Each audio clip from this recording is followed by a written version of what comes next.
Tilbury. The blast from a 50-megaton strike on this target would cause damage as far away as Southampton, and the radiation cloud would cover most of our region. And that's just one warhead. In a full-scale attack, the government's estimate of immediate casualties, if no precautions are taken, is 40 million. So what can people do to defend themselves? Well, the government has issued this booklet, Protect and Survive, which illustrates some precautions you can take. The heat can be partly countered by painting your windows with whitewash or boarding them up to prevent the contents from igniting. The blast by sheltering in a basement, if you have one, or making a blast-proof shell inside your house. The fallout by staying inside this shell for about 2 weeks after the initial strike, surviving on food and water you've taken inside with you. The government says this could reduce the number of casualties from 40 million to 25 million. But this document and the policy it represents has aroused criticism from across the political spectrum. The left-wing New Statesman said its whole intention is not to ensure survival after the event, but to allay public concern before the fact. And a spokesman for the Conservative Bow Group said, "For Londoners worried about their chances of help after a nuclear attack, I have this urgent message. Buy a rabbit's foot." The government itself is certainly not taking any chances on boarded-up windows or whitewash. In the immediate post-war attack period, central government would cease and government would depend on sub-regional control centres in secret underground shelters, proof against blast, heat and radiation. For the first time, with Home Office permission, our cameras were allowed down the sub-regional control centre for an area covering a large part of the southern region.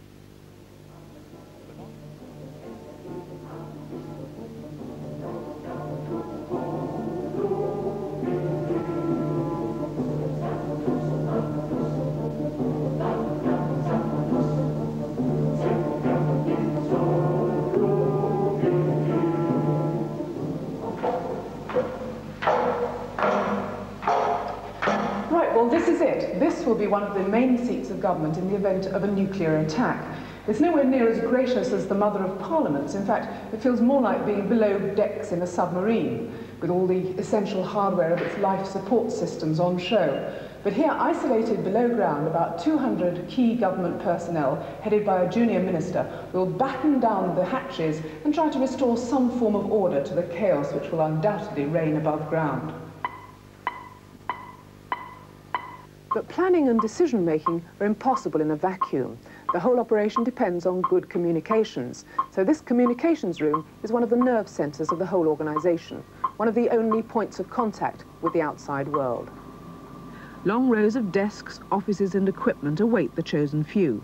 Representatives of government departments, the emergency services and the military, who are considered essential in restoring some form of order after a nuclear attack.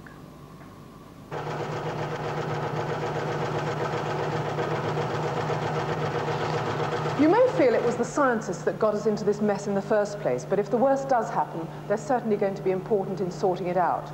In this room, from information like this that comes in from their warning and monitoring systems all over the region, they'll be assessing the effects of bomb blasts and the fallout conditions in the atmosphere, and from their analyses, the government will formulate a strategy.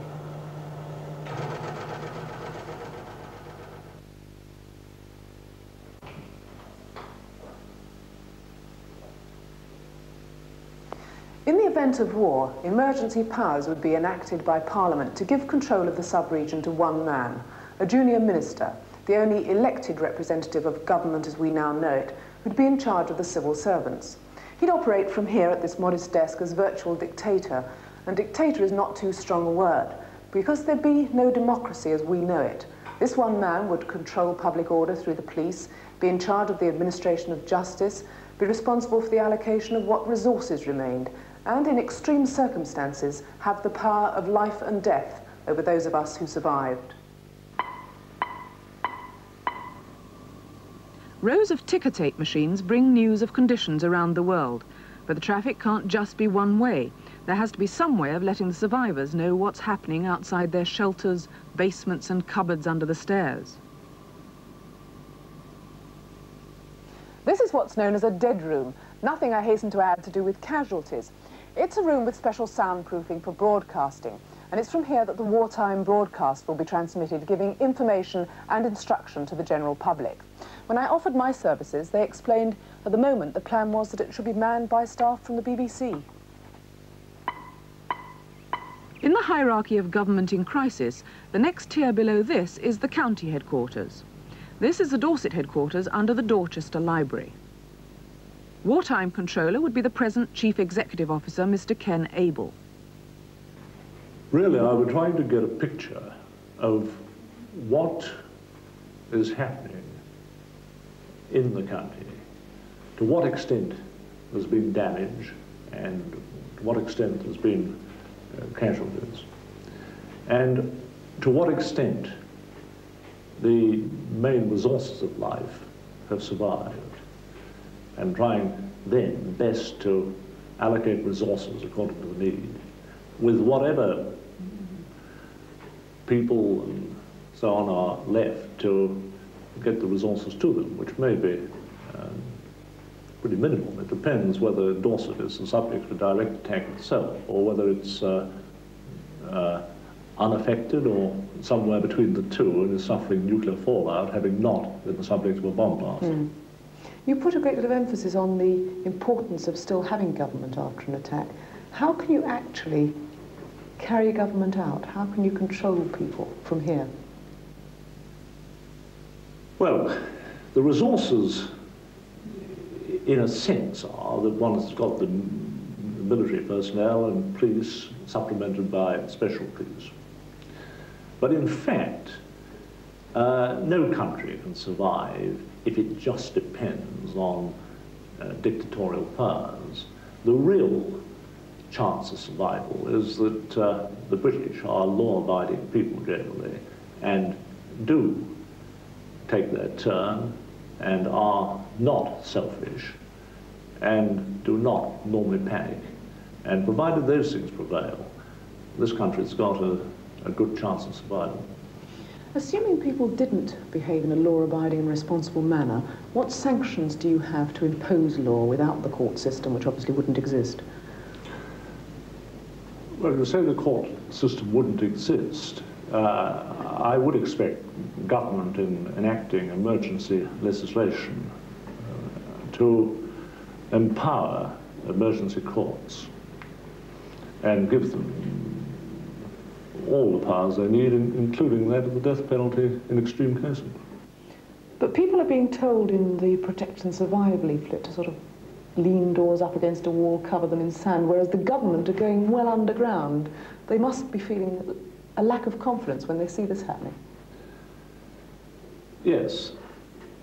I understand the apprehensions of people who see those in responsible positions in a nuclear war getting better protection than they are themselves.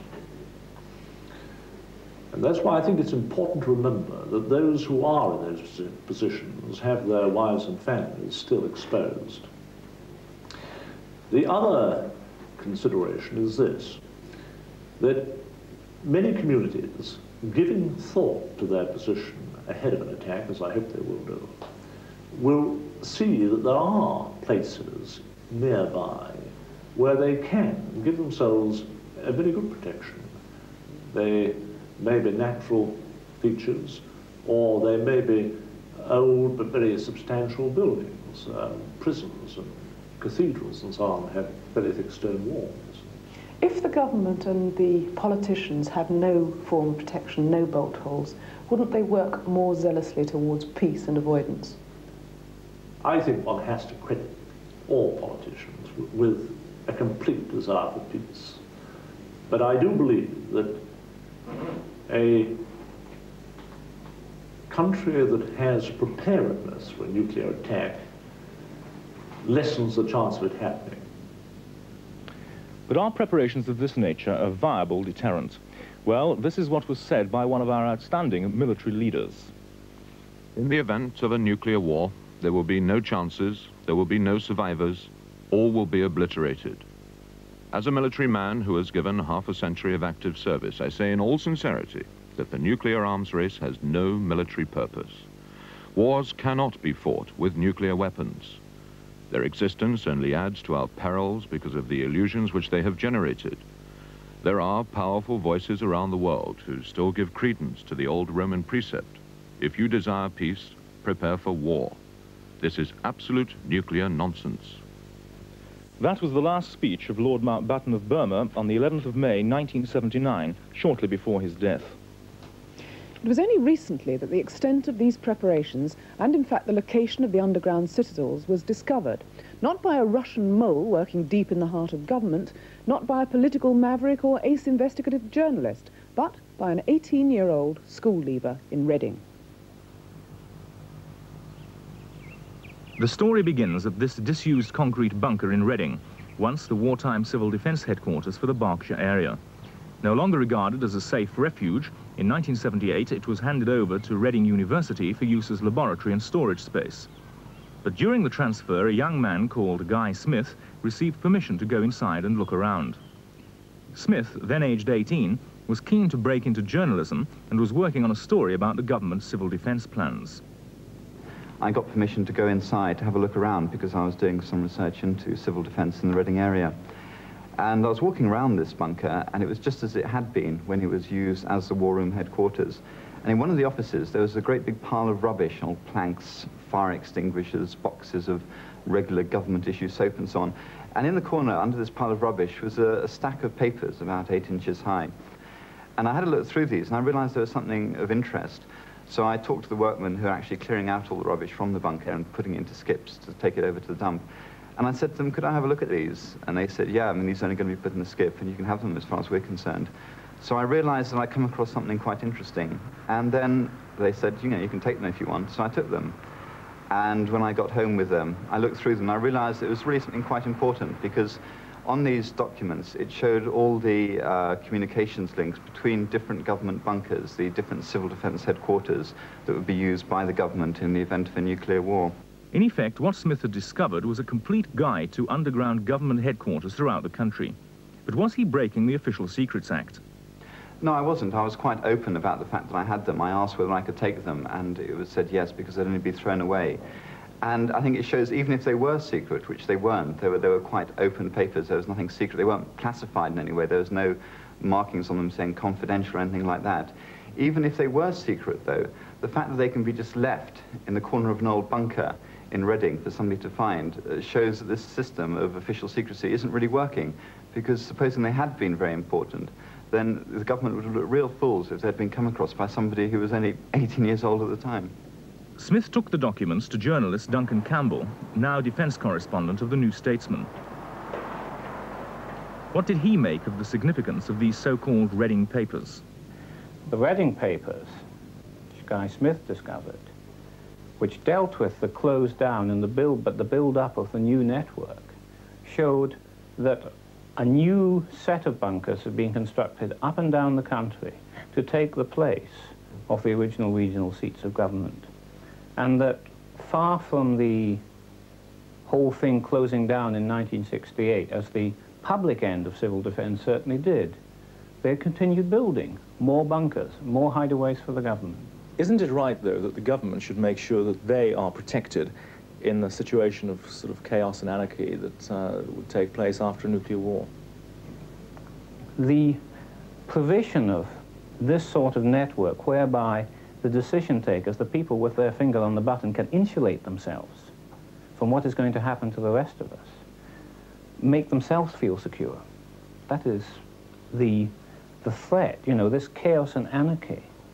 My God, you know, if these people have brought nuclear devastation to this country, who among us are not going to be anarchists? Who among us are not going to want to bring down and destroy that state which devastated this country?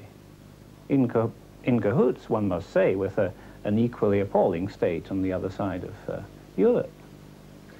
Well, how then do you assess the government's priorities? Well, the government stated its priorities, in secret, of course. The planning assumptions for home defence, as it's now called, new title from civil defence, was set out in 1973 in a government circular. And I think it's very important. I have that circular. It's one that one isn't supposed to have, but it does set out the priorities in order. And priority A, 1A, our objective is to secure the United Kingdom against any internal threat. That's not the Russians, nor the Hungarians, nor the Chinese. Many people might think that you're being a little bit paranoid in taking this attitude. Well, I think we're all paranoid about nuclear war. None of us want it to happen, and I think it's fair to say that the government doesn't want it to happen. The question is the point at which the military and the decision takers are going to button down in their holes and decide that it may happen and they'd better look to themselves. Now, this has actually already happened. It didn't happen at the time of Cuba, curiously enough, but it has happened, and not in the context of nuclear war crisis, but in the context of disturbances in this country. Late in 1973, Edward Heath ordered that the Home Defence Network, with its bunkers, with its communication system, be activated, shortly before the onset of the real centre of the miners' strike of 1974. And in fact, the whole revival of this Home Defence, formerly Civil Defence Network, goes back to the time of the miners' strike in 1972.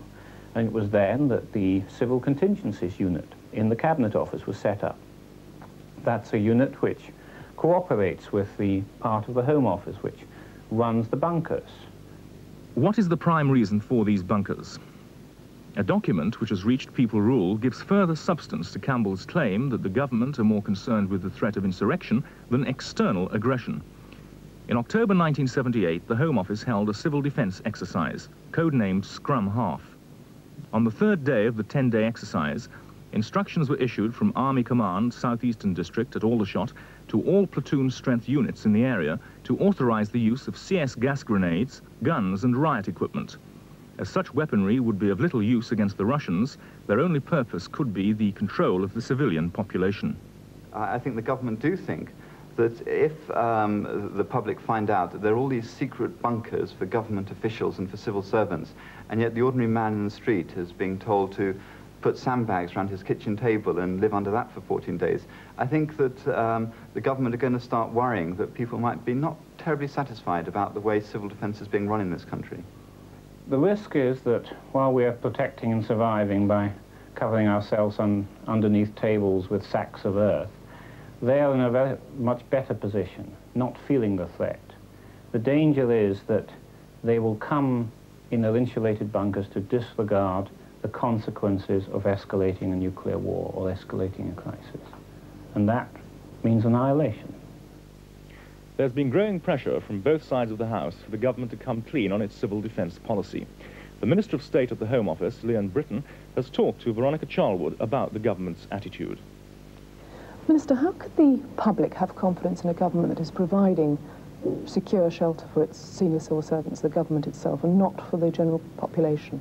That isn't quite the correct picture of what the government is doing. Anyone could think from the way you put it that the whole of the civil service is going to hive underground. We're talking about a very, very small number of sub-regional and regional headquarters, really absorbing a very small number of people. The vast majority of the civil service will be not in there, I can assure you.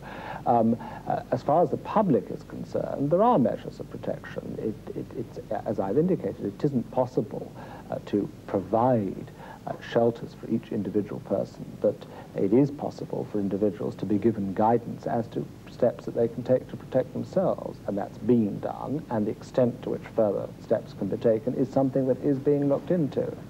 How did these underground seats of government come to be built with what seemed to be very little public debate at the time? I can't answer that, because that was all started long before I got into my present job. That decision was taken. The degree to which civil defence has been taken seriously has varied. It's been run down in 1968 rather badly, but at whatever time the decision was taken, it was taken on the basis of what was needed, and I wouldn't quarrel with that decision. The impression is that one of the prime reasons for these underground seats of government is to protect against internal threat to Britain rather than to the external threat of an enemy. That's just not correct at all. That is an impression, to be quite honest, which I hear for the first time this evening. A lot of people have said a lot of different things to me about this subject. That's not one of the things that's been said up to now, and it's quite untrue. Well, I hope we've not depressed you too much with this look into the crystal ball at something that may never happen. But before we say goodnight, here are Soul and People's Theatre with a final and rather less serious word on the subject.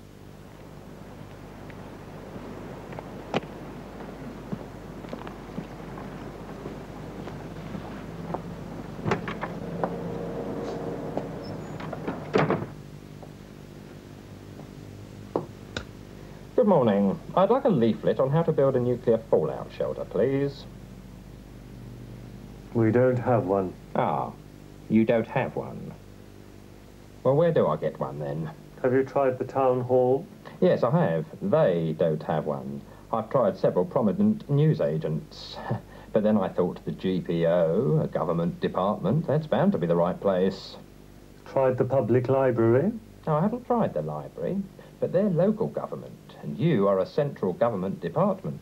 The GPO, Head of Communications. And if you yourself haven't got one, I felt sure you could tell me where to go. You've got a dog licence, have you? Do you want a dog licence?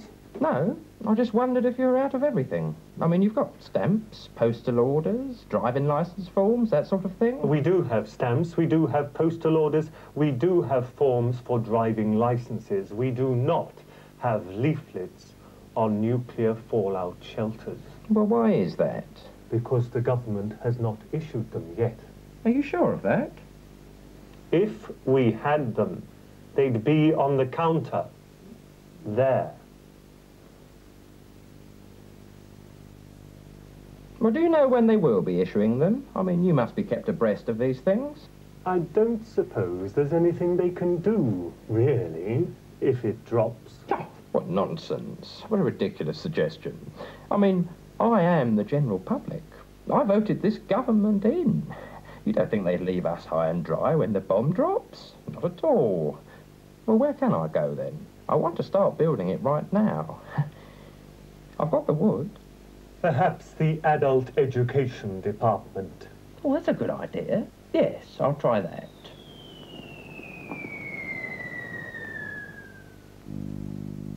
Good night. Good night.